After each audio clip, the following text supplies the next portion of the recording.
Buonasera e ben ritrovati con una nuova edizione del TG Flash di New Sicilia. In apertura sciame sismico nel Catanese, sono 4 gli eventi superiori a magnitudo 2 registrati dall'INGV. La scossa più forte di 3.7, localizzata a 4 km a sud-ovest di Lingua Glossa, è stata nettamente avvertita in diversi paesi dell'Etna.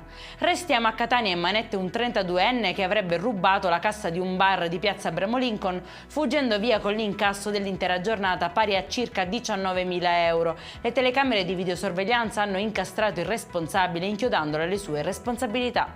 E ci spostiamo a Palermo, una 33enne nascondeva in casa oltre 24 kg tra eroina e cocaina ed è stata arrestata. Durante la perquisizione sono state trovate anche 5.000 pillole di anfetamina per un peso complessivo di 4,7 kg. Scommesse illegali invece in un circolo ricreativo di Sant'Agata di Militello nel Messinese. Per questo i due gestori sono stati denunciati e il locale è stato sequestrato. E in chiusura il meteo, cieli molto nuvolosi domani in Sicilia, soprattutto nel pomeriggio. Temperature massime fino a 16 gradi e nessuna allerta comunicata dalla Protezione Civile regionale. Per questa edizione è tutto, prossimo appuntamento domani alle 13:30. Buona serata.